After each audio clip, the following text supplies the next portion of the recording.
최근 검찰개혁 집회와 조국 반대 집회가 잇따라 열리고 있습니다. 세대결 양상을 보이는 대규모 집회를 두고 그간 말을 아끼던 문재인 대통령이 처음으로 입장을 밝혔는데요. 둘로 갈라진 광장의 목소리를 융합할 정치권의 역할이 어느 때보다 중요해지고 있습니다. 나이트 포커스 강희용 한양대 특임교수, 이종근 시사평론가 나오셨습니다. 안녕하세요. 안녕하세요. 주제어 영상 먼저 보고 오겠습니다.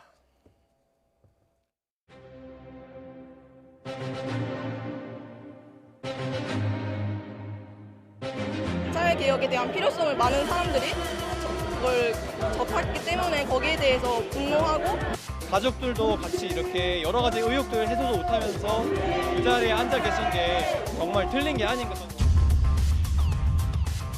계속 검찰 관계자다 하면서 언론에 피의 사실을 흘리는 것, 저 요건에 비춰봤을 때 합법입니까 불법입니까? 가족 사기단의 수괴를 장관이 임명하고 이는 마치 파렴치하고 철면피한 도둑이 도둑 잡아라 하는 격 아닌가 생각하는데, 무엇보다도 국민의 시각에서 법무부와 검찰의 현재를 살펴보는 것이 옳다고 생각합니다.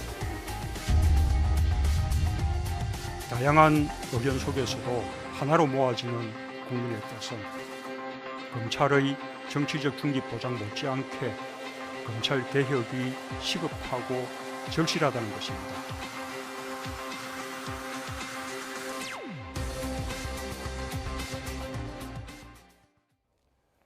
네, 문 대통령 서초동 광화문 집회와 관련해서 처음으로 메시지를 내놨습니다.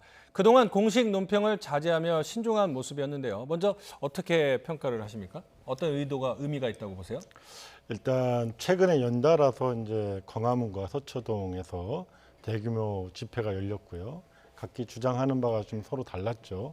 그런 과정에서 일종의 세대결, 여야 간의 세대결로 표현되기도 했고 또 국론 분열로 얘기되기도 했습니다. 그런 과정에서 정치의 실종, 즉 대의 정치의 실종이 심각하게 우려되는 상황이었다. 이 과정에서 그러면 이것을 이 국민들의 목소리를 단순하게 국론 분열이나 어떤 세대결의 어떤 현상으로만 치부할 것이냐, 아니면 그걸 그대로 평가를 하고 이러한 것을 향후에 대의 정치를 복원하면서 절차에 따라서 지금 나눠져 있는 이런 의견들을 어떻게 통합해 갈 것이냐, 이런 것들을 국정 최고 운영 통수권자로서 그런 부분에 있어서 입장을 좀 밝히신 거다, 이렇게 보여집니다. 네. 일단 양쪽으로 나뉜 목소리를 문재인 대통령은 어떻게 평가하고 있는지 한번 들어보고 이야기 이어가도록 하겠습니다. 최근 표출된 국민들의 다양한 목소리를 엄중한 마음으로 들었습니다. 정치적 사안에 대해 국민의 의견이 나뉘는 것은 있을 수 있는 일이며 이를 국론 분열이라고 생각하지 않습니다. 대의민주주의를 보완하는 직접 민주주의 행위로서 긍정적인 측면도 있다고 봅니다. 그런 측면에서 자신의 소중한 시간과 비용을 들여 직접 목소리를 내주신 국민들께 감사드립니다. 다양한 의견 속에서도 하나로 모아지는 국민의 뜻은 검찰의 정치적 중립 보장 못지않게 검찰 개혁이 시급하고 절실하다는 것입니다. 정부와 국회 모두 이 목소리에 귀를 기울여야 할 것입니다. 국회는 공수처법과 수사권 조정 법안 등 검찰 개혁과 관련된 법안들을 조속히 처리해 주시길 당부드립니다. 법무부와 검찰도 엄정한 수사를 보장하는 한편 법 개정 없이 할 수 있는 개혁에 대해서는 속도를 내주시기 바랍니다. 특히 검찰 개혁에 있어서 법무부와 검찰은 각자 역할이 다를 수는 있지만 크게 보면 한 몸이라는 사실을 유념해 주실 것을 특별히 당부합니다. 문 대통령의 발언을 상당히 좀 길게 들어봤는데 조목조목 짚어보도록 하겠습니다. 가장 눈에 띄는 것은 이 찬반으로 나뉜 조국 집회에 대해서 국론 분열이라고 생각하지 않는다고 말을 했네요. 네, 그렇습니다.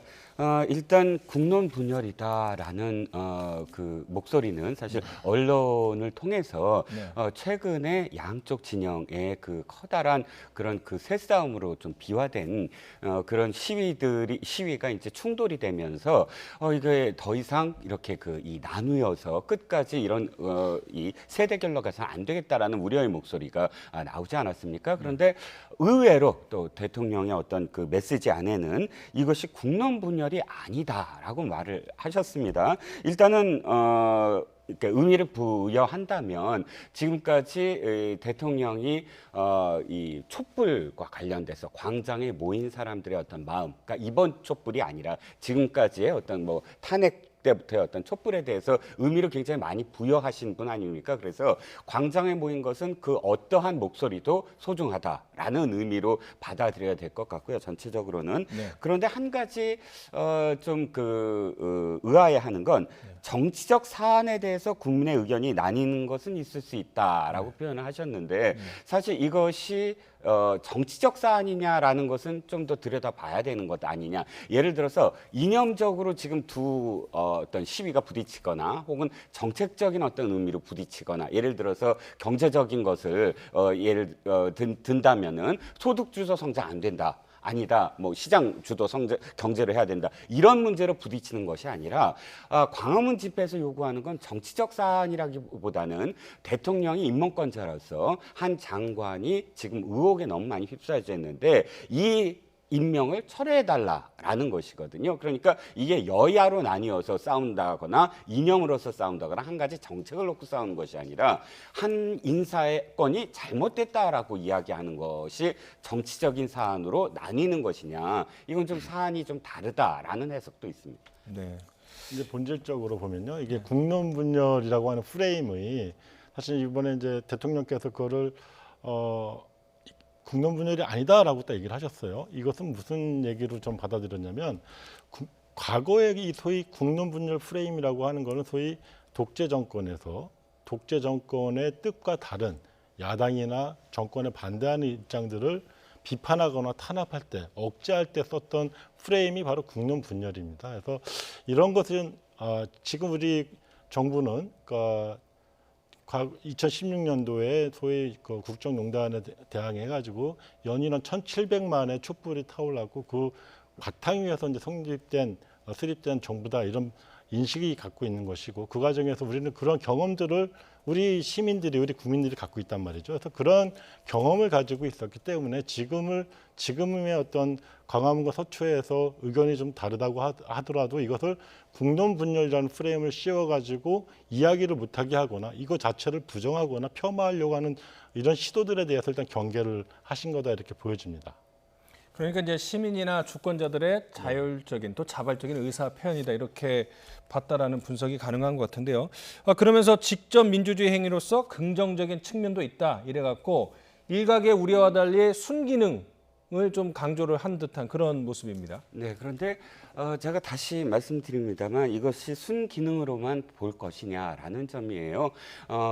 지금 거의 뭐 양쪽 다 주장에 의하면 100만 명 정도라고 양쪽 다 어느 쪽이 더 뭐 많다 이거는 진짜 불필요한 전 논쟁이라고 보고요. 네. 양쪽 다 100만 명 이상의 어떤 그런 시민들이 나온다면 대통령이 고맙다라고 말씀을 하셨지만 사실 고마워할 일은 아니라고 저는 생각을 합니다. 그거는 갈등의 비용이라고 생각을 해요.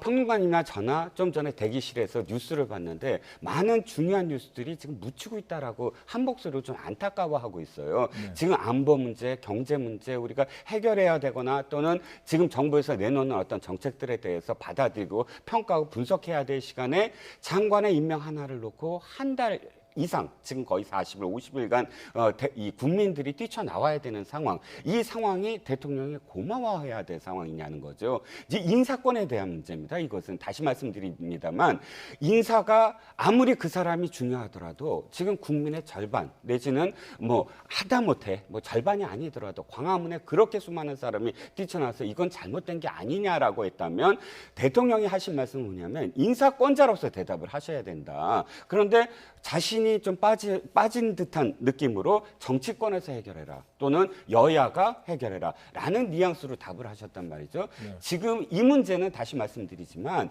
임명권자의 인사권이 지금 잘못됐다라고 지적을 하는 것이지 여당이 무엇인가 정책을 잘못했다거나 뭐 이런 문제가 아니거든요. 그렇기 때문에 수석 보좌관 회의를 빌려서 이렇게 말씀하실 게 아니라 저는 기자회견이나 혹은 국민들에게 직접 말씀을 하셔야 된다고 봅니다. 수석 보좌관 회의라는 것은 사실은 비서관들이나 보좌관들에게 이런 걸 당부하는 그런 형식이에요. 저는 박 대통령 때도 사실 이건 굉장히 잘못됐다라고 지적을 했거든요.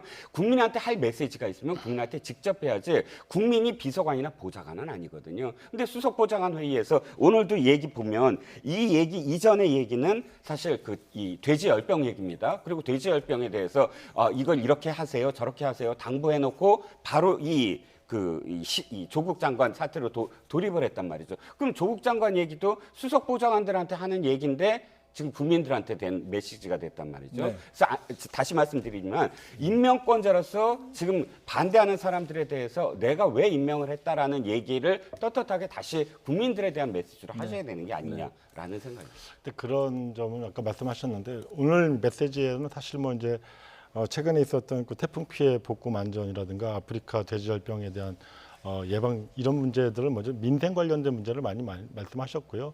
이 수보회의를 통한 어떤 메시지는 그동안에 대통령께서 뭐 가령 어떤 특별하게 이 문제 가지고 기자간담회를 해야 될 정도의 어떤 무게를 갖고 있거나 그러지 않고 이미 그동안 여러 차례 입장을 밝히셨고 실제로 법무부 장관 임명 시부터 하지 않았던 그때 뭐 전례가 없었던 어떤 뭐 대국민 성명을 발표하셨고 그 입장은 이미 그대로 유지하고 있다고 봅니다. 그래서 그 과정에서 아까 말씀하셨듯이 인사권의 문제라고 얘기하는데 그럼 광화문에서 주장했던 문제가 뭐냐면 그때 구호 자체가 저는 상당히 납득이 안 가는 부분이 있었거든요. 구호 자체가 조국 구속이에요. 자, 무슨 근거로 무슨 일이 있어서 조국 구속을 내건 아무리 정치적 구호, 정치적 선동의 문구라 하더라도 대통령의 인사권을 발휘가 돼서 임명이 된 사람을 구속을 하라 이거예요. 그래놓고 지금 문제가 그런 과정에 있어서 드러난 문제가 좀 사실상 없는데도 불구하고 정치적 구호로서만 남아있는 부분이 있다. 그렇기 때문에 그 문제 자체를 정치적으로 바라보지 않고 다른 문제로 즉 대통령에게 책임을 전가하는 인사권의 문제로만 채워날 수 있겠느냐 이런 문제가 남는다는 거죠. 지금 이른바 조국 수호 집회에서는 2번이 열렸고 조국 반대 집회는 1번이 열렸고 주최 측의 주장을 합치면 연인원 한 800만 명이 모인 것으로 이제는 정리가 되고 있는데 평론가님이 말씀하신 것처럼 그렇게 많은 국민들이 거리로 나와 있는데 대통령이 대국민 메시지를 좀 더 기자회견 형식이나 대국민 담화문으로 발표를 해서 이 혼란을 정리하는 것이 어떨까 이런 의견이신 것 같은데 사실 혼란을 정리한다는 것이 이른바 조국을 함께 갈 것인지 낙마시킬 것인지 이런 두 가지 답안지밖에 없기 때문에 사실은 선택이 이렇게 쉬워 보이지는 않는 측면이 있는 것 같습니다.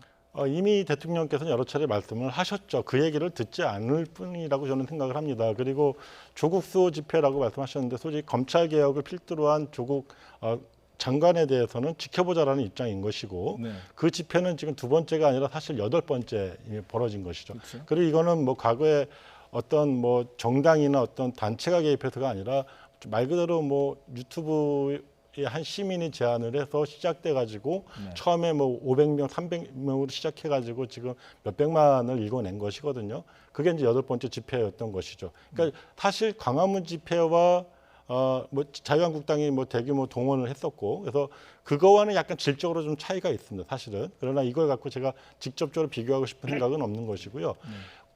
조국 장관에 대해서는 일관됩니다. 조국 장관에 대한 혹은 그 가족에 대한 수사가 진행되고 있고 검찰의 수사가 진행되고 있는 상황에서 그 과정에서 그 결과를 보면 얼마든지 그 결과 이후에 판단을 해도 늦지 않다라는 게 대통령과 여당의 입장이라는 것이죠. 그렇기 때문에 그것을 지속적으로 아무것도 나와 있는 것이 없는데 그것을 사퇴시키라거나 구속시켜라라는 식으로 압박하는 것 자체가 정치적 행위라고 하는 것이죠. 그래서 그런 행위들, 그러니까 지금의 어떤 두동강난 뭐 국론이 정말 걱정이라면 그런 무리한 주장부터 일단은 자제하는 게 맞다는 거죠. 네.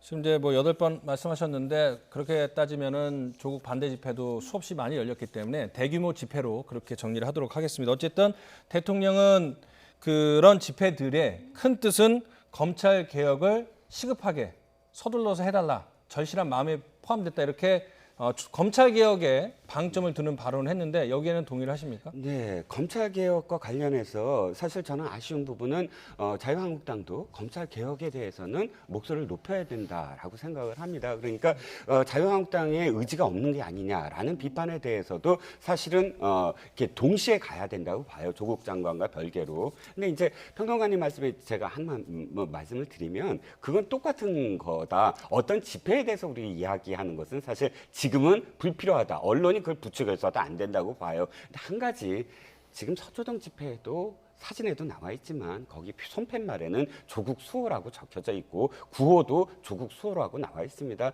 근데 제가 안타까운 건 법원이나 혹은 검찰 앞에서 시위하는 것은 저는 안 된다고 봐요. 왜냐하면 법치를 인정해야 되는 거 아닙니까? 차라리 그렇다면 정치적으로 광화문이나 혹은 국회에 가서 하는 것은 저는 동의를 하거든요. 그런데 검찰 앞에서 조국 수호, 지금 똑같은 논리로 조국 장관이 수사를 받을 상황이고 가족들이 수사를 받고 있는데 조국 수호라는 어떤 편말이 나오고 있단 말이죠. 그러면 양측에서 사실은 똑같다는 거예요, 그거는. 그러니까 거기에 대해서 사실 말씀드릴 건 없는데 마지막으로 말씀을 드릴 건 어쨌든 대통령은 국민을 통합하는 사람이지 국민을 분열하는 사람은 아니거든요. 미국 대통령도 대통령이 취임하자마자 자기 집무실 가면 책상에 꼭 전임 대통령의 편지가 있습니다. 그 편지의 첫 번째 내용이 당신을 지금부터 반대하는 사람의 목소리를 들어라. 라는 것이거든요. 그런데 오늘 수석보좌관 회의에서의 그 모두 발언에 과연 다양한 의견이 있다, 목소리를 엄중한 마음으로 들었다는 말씀 이외에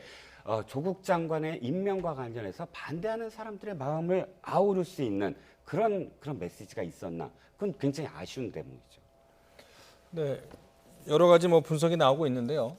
9일에 10월 9일 한글날에 양쪽 진영이 또다시 대규모 집회를 예고를 하고 있습니다. 뭐 당분간 계속 된다고 봐야 되나요?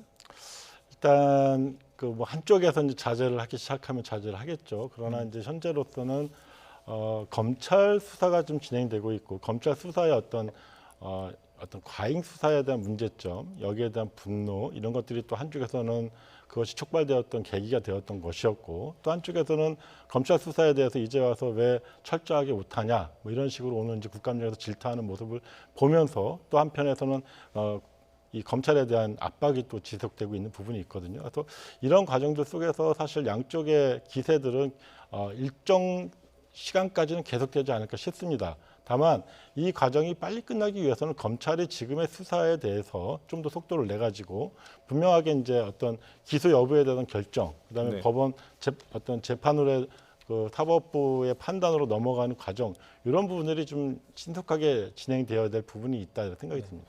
오늘 국정감사가 그 조국 장관 관련 수사를 하고 있는 서울중앙지검 등을 상대로 열렸는데 여기서 한 그 자유한국당 의원이 조국 장관 일가를 가족 사기단 수괴다 이렇게 표현을 했는데 다소가 아니고 상당히 과격한 표현이었죠. 그러게, 그러니까 사실 이제 저런 표현들이 사실 이제 나오게 되면 또 방송을 타고 매체를 타고 또 재생산되고 확대가 되는 거 아니겠습니까? 그렇죠. 그런 경우에서 감사위원으로서 그 자리에 가서 저걸 단정적으로 얘기하는 것 자체가 상당히 문제가 있다는 거죠. 아까 이걸 제가 말씀드렸던 조국 구속이라고 하는 것과 일맥상통하는 부분에서 제가 이제 비판할 수 있을 것 같은데요. 가족 사기단이라고 규정을 한다는 것 자체가 상당한 명예훼손에 해당이 되고 지금 여러 가지 의혹들이나 혐의들 이런 부분들에 대해서 역대 최대 규모로 지금 검찰 수사단이 꾸려져 갖고 수사가 진행되는 중에 그 감사위원이신 분이 그 부분에 대한 검찰에 대한 그 어떤 국정감사 자리에서 단정하는 거 아닙니까? 그 피의자나 피의자 가족에 대해서 그러니까 이런 부분에 대해서는 좀 대단히 잘못된 발언이고 저런 식으로 사실 대중들을 선동하고 국민들에게 잘못된 정보를 주입시키는 것은 책임 있는 정치인의 모습은 아니다. 네. 반면에 여당에서는 이 검찰권의 과잉 행사다 이렇게 보고 있거든요. 계속 그런 일관된 입장을 보이고 있는데 이 점에 대해서는 어떻게? 아무래도 검찰도 계속 그 여권에서 총공세에 나서면서 부담감을 느끼지 않을 수는 없을 것 같다는 생각이 듭니다. 네, 그렇습니다. 여당이 지금 그 검찰권 과잉 행사라고 맞불을 놓는 그런 행태를 객관적으로 그걸 인정을 하려면 사실 조국 장관의 가족과 관련된 과잉 수사를 지적하는 것은 옳지 않다는 거예요. 왜냐하면 지금 조국 장관이나 조국 장관의 가족은 민정수석과 그러니까 그 법무부 장관이라는 사실 우리나라에서 최고의 권력 중에 권력 요직 아닙니까? 거기에 가족을 수사하는데 마치 약자처럼 지금 이렇게 표현이 되고 있단 말이죠. 지금까지 그렇다면 민주당은 이 국정농단 수사 사건 과정에서 극단적 선택을 했던 사람들, 변창훈 검사라든지 이재수 기무사령관이라든지 이분들이 사실은 거의 매일같이 피의사실 공표가 되고 또 수갑을 찬 채로 사실은 소환당하는 장면 때문에 정말 굴욕감을 느껴서 극단적 선택을 했다라는 뭐 그 유족들의 이야기, 이런 상황 속에서 민정수석에 있었던 분이거든요, 조국 장관은. 근데 단 한마디도 여권이나 지금의 여권이나 민정수석 지금 이었던 조국 장관은 이 관행을 잘못됐다라고 이야기한 적이 없어요. 그런데 지금에 와서 조국 장관의 가족 수사에 대해서 과잉 수사라고 했다면 한 것에 대해서 곱지 않은 시선에 대해서는 사실 여당도 인정해야 될 부분이 있다는 거죠. 그러니까 말씀하신 거는 그 얼마 전까지 있었던, 뭐 지금도 진행은 되고 있습니다만은 그 적폐 수사에서 피의 사실이 많이 공표가 됐다, 이런 논란이 있는데, 오늘 국정감사 현장에서도 야당 의원이 이런 내용으로 비슷하게 지적을 했습니다. 먼저 들어보시죠. 왼쪽은 정유라고요, 오른쪽은 조민입니다. 정유라가 이 당시에 포토라인 쓴 다음에 어떤 조롱과 또 비판을 받았는지 압니까? 뭐 입었더라, 무슨 차 타고 왔더라, 모자를 눌렀었더라. 공항에서부터 아마 중계됐죠? 저 80대 노인입니다. 한쪽 눈이 안 보이세요. 저런 모습으로 소환을 하셨습니다, 여러분들이. 안규백 당시 최고위원은 뭐라 그런 줄 압니까? 정권 수뇌부의 검은 영향을 의심한다. 드러난 문제도 권력을 동원해 아무렇지 않게 덮을 수 있었다. 거대한 권력의 비호 아래 깊고 넓게 펼쳐진 어둠을 걷어내기 위해 멈출 시간이 없다. 이런 모습으로 검찰에 소환되는 80대 노인의 소환을 보고 민주당 최고위원이 한 잔인한 말입니다. 이래놓고 비공개 소환이 인권을 얘기한다고 얘기할 수 있습니까? 인권을 얘기할 수 있는 자격이 있는 사람들입니까?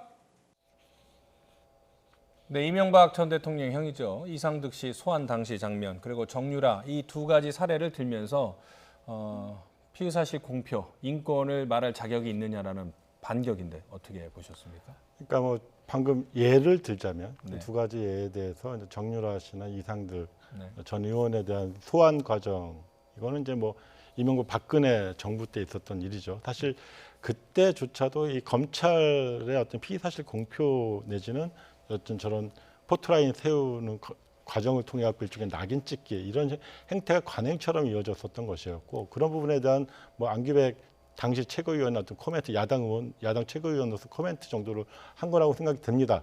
그러나 아까 말씀하셨듯이 왜 민정수석 일 당시에 조국 법무부 장관이 민정수석 당시에 아무 얘기도 안 했냐고 했지만, 사실 민주당에 계신 분들의 대부분은 2008년도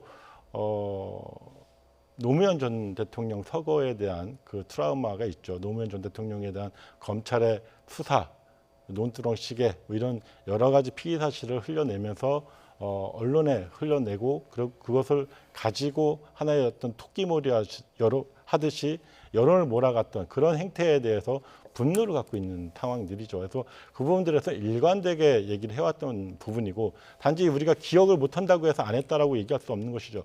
그런 것의 문제점이 있다고 생각하니까 민정수석일 당시에 사실상 그때 당시 법무부 장관과 행안부 장관 같이 해가지고 지금 패스트트랙에 올라가 있는 검경수사권 조정이라든가 공수처 설치라든가 이런 부분, 법제도적인 측면뿐만 아니라 기존의 어떤 잘못된 관행에 대해서도 개선하는 개혁안들을 만들어 왔던 것이죠. 그래서 이런 것들이 지금에서 논의가 되고 있는 것이고, 좀 최근에 얘기되고 있는 것 중에 이제 왜 저 정경심 교수 소환에 임박해갖고 피의사실 공표라든가 아니면 포토라인 세우는 것을 안 하냐고 하지만, 이미 올해 1월 달에 대한변협과 대검찰청이 이미 가이드라인을 정해놓고 이런 부분에 대해서 이렇게 하자라고 정해져 있던 상황이었던 것이죠. 그러니까 법무부 장관이 자연스럽게 그 이임하고 취임이 됐다면 지금이야말로 이제 새로운 어떤 사법 문화, 그러니까 어떤 검찰 문화와 검찰 제도가 개선된 상태에서 적용받을 수 있는 것인데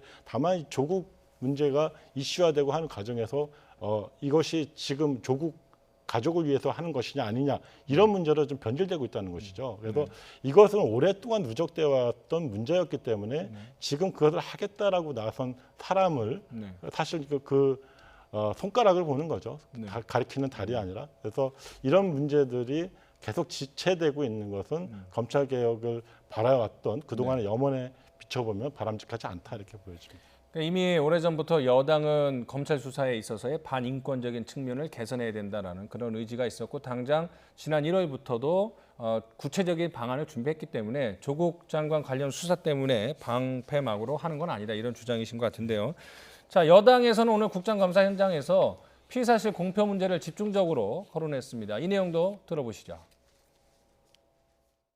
계속 검찰 관계자다 하면서 언론에 피의사실 흘리는 것, 저 요건에 비춰봤을 때 합법입니까 불법입니까? 저 기사들이 검찰 관계자라고 돼 있는데 저게 저희 청에서 수사팀에서 나갔다고 저는 생각하지 않고 지금 합법은 아니죠? 구체적인 상황에 따라서 위법일 수도 있고.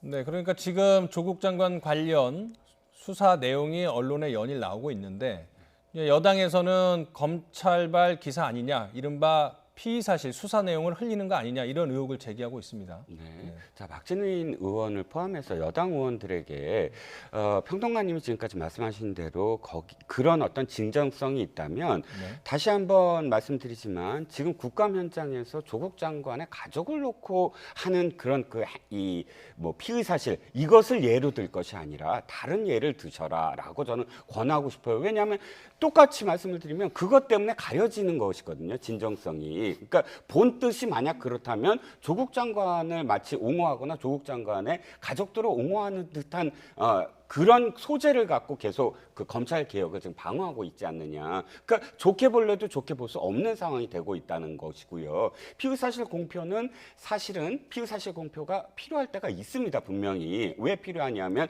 권력자를 수사할 때 최고 권력자를 수사할 때 피의사실 공표 그러니까 최소한 수사 과정에서 여론의 힘을 받지 않으면 사실은 권력자로부터 이 수사를 제대로 할 수 없는 상황들이 너무나 많이 왔어요. 그렇기 때문에 이 피의사실 공표가 무조건 나쁘다, 모든 것이 나쁘다 이것이 아니라 권력자한테는 사실 엄히 그 칼을 들이대기 때문에 어느 정도는 인정해줄 부분이 있고 약자들한테는 특히나 피의사실 공표라는 건 더욱더 엄격하게 제재를 해야 된다. 이런 공론화 과정이 필요한데 여당 의원들이 하는 건 진짜 진정성을 느끼지 못하는 게 뭐냐면 조국 장관 가족의 수사를 자꾸 예를 들기 때문에 그렇거든요.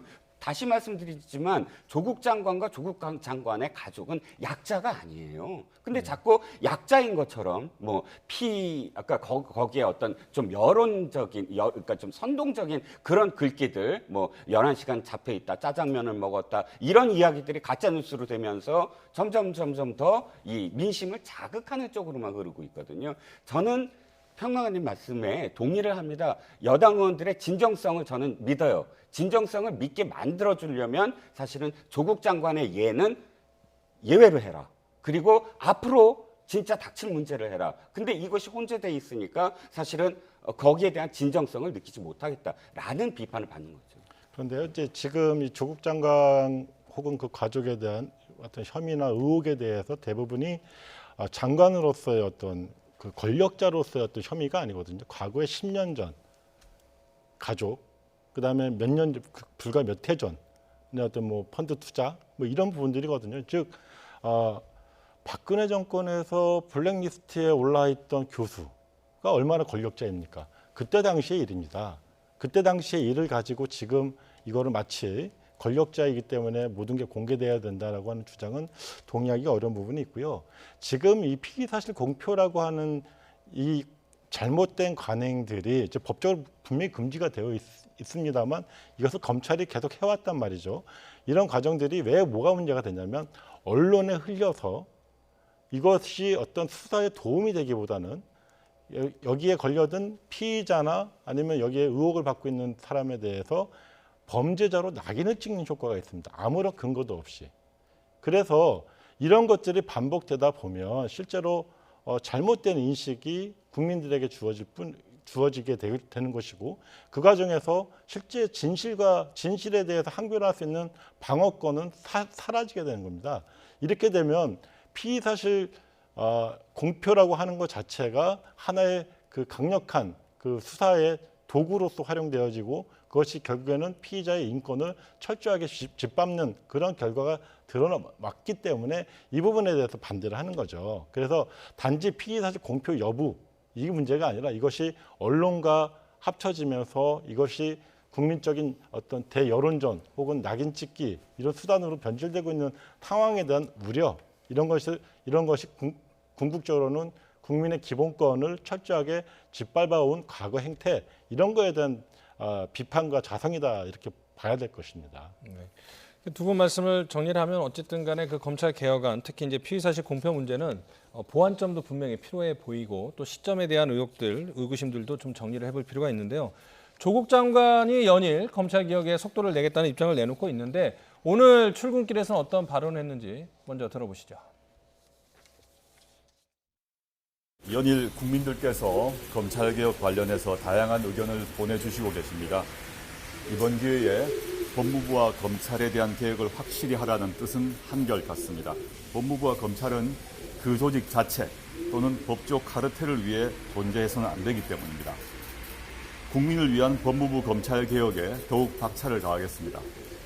법무검찰개혁위원회의 권고를 수용하고 검찰청의 의견을 수렴하면서 빠른 시간 내에 검찰개혁의 청사진을 제시하겠습니다.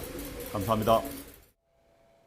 법조 카르텔이라는 말을 썼습니다. 여당에서 지적한 권력의 오남용이나 전관예우 이러한 부조리한 면을 모두 아울러서 이야기한 것 같은데 법조 카르텔 그런 주장, 지적 네. 합당한 주장이긴 하죠. 그렇죠. 네. 그러니까 그 검찰의 문제 저희가 사실 영화로도 얼마나 많이 희화되거나 혹은 그렇죠. 또 지적이 되고 있습니까? 지금 검사를 배경으로 한 그런 그 영화들도 많이 나와서 국민들이 검찰의 문제 그러면 일단 자기네들끼리 사실은 어떤 문화가 있고 또 덮어주고 또 어떤 그 카르텔을 형성을 해서 이 조직 논리, 조직 보위 논리로만 있는 그런 조직이다라는 어떤 인상이 많습니다. 그런데 법무부 장관 입에서 저는 법조 카르텔이다라고 표현하는 건 사실 처음 들었어요. 왜냐하면 그건 사실 법조계에서 특히나 법무부 장관이 표현하는 건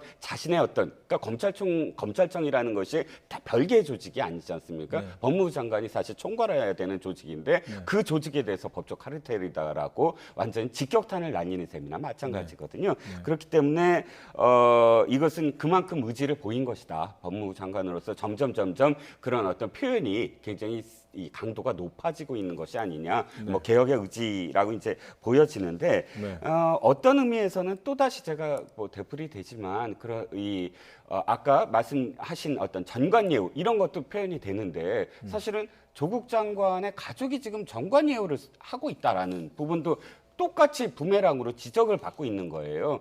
아니 지금 조국 장관 부인의 변호사들이 전부 다 특수부 출신의 아주 고위직까지 했던 검사들입니다. 근데 이게 바로 딱 전관예우 변호사들이거든요. 검찰에서 나온 지 얼마 안 되는 그 검사들이에요. 그렇다면 이 전관예우 부분도 사실은 그렇게 이 문제가 많다 그러면 최소한 특수부 출신의 특수부 출신 검사를 변호사로 쓰는 행위 이것도 문제다라고 스스로 또 인지하셔야 되는 거 아니냐라는 겁니다. 문재인 대통령이 직접 검찰총장을 상대로 검찰 개혁을 서둘러 완수하라 이렇게 지시를 내렸는데 검찰의 열흘 사이에 3번이나 자체 개혁안을 내놨습니다. 서둘러서 개혁안, 셀프 개혁안은 계속 내놓고 있는데 그만큼 어떻게 급하다는 뜻인가요? 아니면은 개혁과 수사는 별개다 이런 입장을 계속 견지하고 있다고 보십니까? 검찰이 최근에 이제 10월 달만 들어서 벌써 3번째 오늘 이제 9시 이후 심야 조사를 그렇죠. 폐지하겠다까지 해서 특수부 폐지와 함께 세 번째 했는데 저 방식에 대해서 이제 여러 가지 말이 있는 것 같습니다. 그렇죠. 그러나 저는 일단은 윤석열 총장이 어쨌건 9월 30일 날 대통령이 검찰총장에게 지시합니다라고 얘기한 이후에 어쨌건 내부적으로 정리된 내용들을 계속 꺼내놓는 것은 저는 다행이라고 봅니다. 그것이 물론 법무부와 협의할 내용도 있어야 되는 것이고 향후에 검찰 내에서 그것이 실제로 실시되는 시점이라든가 어떤 정도에 대해서는 이제 따로 판단해야 되겠지만 일단 저것은 좀 긍정적으로 보여집니다. 왜냐하면 이 검찰 개혁이라고 하는 것은 결국에는 한 이것이 뭐 70년, 뭐 길게는 110년 된 조직에서의 어떤 개혁이기 때문에 저것이 외부의 힘만으로는 혹은 내부의 힘만으로는 안 되거든요. 그러니까 내부에서도 개혁 의지가 있어야 되고 외부에서도 그 개혁 의지를 이끌어갈 수 있는 힘이 같이 말 그대로 줄탁동시라는 네. 그런 뭐 성어가 있습니다만 사자성어대로 이 내부와 외부의 어떤 개혁 의지가 서로 만나야지 검찰 개혁이 될 수 있다. 저는 대통령께서 윤석열 총장을 임명했을 때 적어도 그 정도의 개혁 의지는 확인하지 않았을까. 그렇기 때문에 계속해서 이 검찰 개혁의 주체로서 법무부와 검찰을 계속 거론하시는 게 바로 그런 점이지 않을까 싶습니다. 네. 그리고 이제 아까 얘기했던 그 조국 법무부 장관이 그 법무부와 검찰이 조직 자체와 법적 카르텔을 위해 존재해서는 안 된다. 이 말씀이 윤석열 총장이 유명해진 말이 있지 않습니까? 뭐 나는 사람에 충성하지 않는다. 조직에 충성한다. 그때 이제 사실 저희가 이 방송에 나왔어도 그때 말씀을 드렸던 부분이긴 한데 조직에 충성하지 않는다라고 하는 것은 조직에 충성한다라고 하는 것은 조직 자체가 아니라 조직의 존립 본령 검찰의 조직 그 존재 본령이 뭡니까? 바로 타법 정의를 세우는 것이죠. 그 타법 정의에 복무해야 된다는 취지로 말씀하신 거 아니겠는가 이렇게 생각합니다. 자, 이번에는 국회로 가보도록 하겠습니다. 국회에서는 그 여야 5당 대표들과 국회의장 모임 이런 초월의 모습이 있는데 초월회라고 있습니다. 여야 5당 대표가 오찬을 함께하는 건데 이해찬 대표의 모습은 볼 수 없었습니다. 문희상 국회의장도 섭섭함을 드러냈는데 들어보시죠. 당신날에 주례하고 신분을 왔는데 신당만 빠진 것 같아서 마음이 허전합니다. 국민은 국회와 정치권만을 바라보고 있는데 우리는 지금 무엇을 하고 있습니까? 민생을 내팽개치고 진영 싸움에 매몰돼서 국민을 거리로 내모는 그런 행복이 아닌가라고 생각합니다. 고단한 국민의 삶마저 그 일상마저 흔들고 있습니다. 국회는 사회의 모든 갈등과 대립을 녹일 수 있는 용광로가 되어야 하는 것입니다. 그런데 대립과 혼란을 부추기는 모습에서 심각한 우려를 금할 수 없습니다. 이대로 가면 대의민주주의는 죽습니다. 네, 국회의장으로서 당연히 대의민주주의의 중요성, 여야 정치권의 기능과 역할에 대해서 강조한 모습이었는데 여당 이해찬 대표가 불참을 했군요. 네, 참 좀 아쉽죠. 굉장히 많이 아쉬운 부분이 일단 그 양쪽의 세대결을 보여준 그런 집회가 끝난 다음에 문희상 의장이 바로 이것은 이제 국회가 제 역할을 못한 때문이다라고 통탄을 했습니다. 그리고 처음으로 이제 초월회 그 직후에 초월회가 열렸는데 최소한 국회의장이 그런 어떤 그런 그 메시지를 던지고 첫 번째로 이렇게 모인다면 또 그렇게 많은 사람들이 거리로 뛰쳐나갔다면 첫 번째 그 이후에 나오는 어떤 초월회에서 이 누구 책임이다라고 얘기하지 않고 모든 대표가 국회의장 밑에서 우리 모두의 책임이다라는 정도의 어떤 메시지를 던졌다면 국민 통합의 어떤 역할, 진짜 국회가 역할을 하고 있구나, 뭔가 방법을 모색하고 있구나라고 여겨질 수 있는 어떤 그런 기회 아니겠습니까? 더군다나 야당이 아니라 여당입니다. 여당 대표는 사실 정부와 같이 책임을 져야 되는 어떤 자리 아니겠습니까? 아무리 지금 이 자리가 나머지 이 당, 물론 심상정 정의당 등을 제외한 나머지 모든 당이 조국 장관에 대해서 반대를 하고 있을지라도 여당 대표로서 좀 더 폭넓은 마음으로 자리에 참여해서 고언을 듣는 그런 어떤 좀 뭐랄까요, 여유도 없었을까, 대단히 아쉬운 대목이죠. 네. 뭐 여러 사정이 있겠지만은 여당 대표가 지금 시국에서 이번 그 국회의장과 여야 5당 대표 모임에 나왔으면 좋았을 뻔했다 이런 말씀까지 듣고 순서를 정리하도록 하겠습니다. 나이트 포커스 강희용 한양대 특임교수 이종근 시사평론가와 함께했습니다. 두 분 고맙습니다.